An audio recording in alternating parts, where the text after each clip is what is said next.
I'm going to talk about why nuclear is not helpful or useful. It will not help at all New York State, regardless of how much money is poured down it. Okay, regardless of what you think of the health problems and danger problems of nuclear, you just can't build it. Worldwide, there's never been a nuclear reactor of any kind built from planning to operation in less than 10 years in history.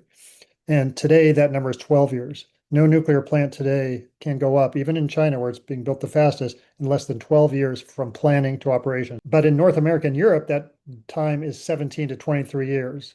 In the last 30 years, we've only built two nuclear reactors from scratch in the United States, both at the Vogtle plants 3 and 4 in Georgia. And those took 17 and 18 years, respectively, from planning to operation.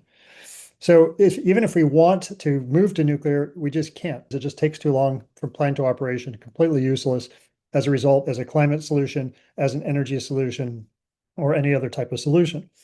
The cost is a second thing. The Vogtle reactors in Georgia, they cost $35 billion for 2.2 gigawatts. That's close to $16 a watt. New solar and wind is $1 a watt. But when you look at the capacity factors of each, the amount of energy produced over the year from each, it's about 3 to 8 times more expensive for the new nuclear. New solar and wind takes 1 to 3 years from planning to operation versus 12 to 23 years for new nuclear. So you're basically waiting around 15 more years to put something up that costs 3 to 8 times more. I mean, who would do that if you're actually thinking rationally about it? Okay, those are the two problems, cost and length of time to plan to operation. But there are five energy security problems that are really important, especially with small modular reactors. Weapons proliferation. Multiple countries have developed weapons secretly under the guise of civilian nuclear energy programs. Right now, there are 30 countries in the world with nuclear electricity. Uh, that would go up with small modular reactors because they can be shipped around the world. This will encourage more countries to develop weapons secretly, increasing energy insecurity worldwide. Meltdown risk. 1.5% of all nuclear reactors ever built have melted down to some degree. Some very severe, like Fukushima and Chernobyl, and others like 3 Mile Island, less severe, and also in France. But these are risks. There's no guarantee that will happen, but there is always a risk that this will happen. Waste. You have to store radioactive waste for a couple 100,000 years.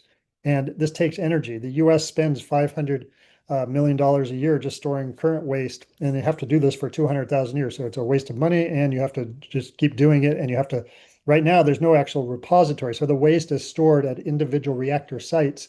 And so you have to keep the lights on there, spend energy and money to store that waste. There's underground uranium lung cancer risk from underground uranium mining.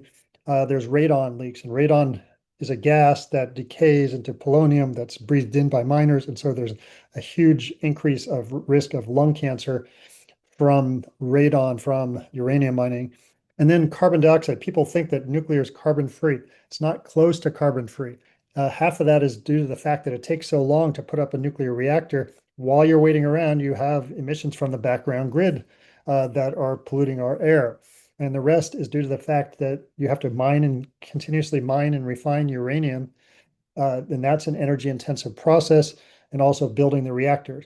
For example, when the Vogtle reactors were built, during that time, there was enough cement laid to lay a sidewalk from Miami to Seattle.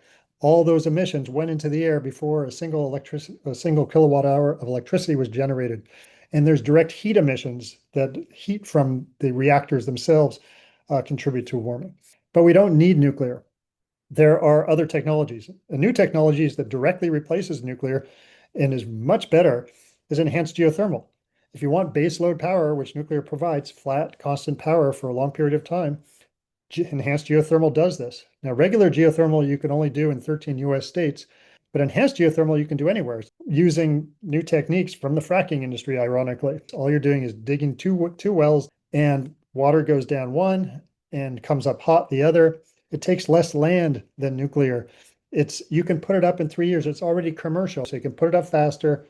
It'll cost less. There's no meltdown risk. There's no radioactive waste issues. There's no weapons proliferation risk. There's zero CO2 emissions past the building of the plant.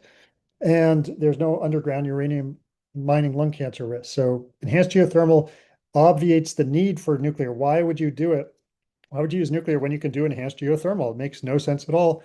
Meanwhile, wind and solar and regular geothermal and hydroelectric are doing the job in most of the world.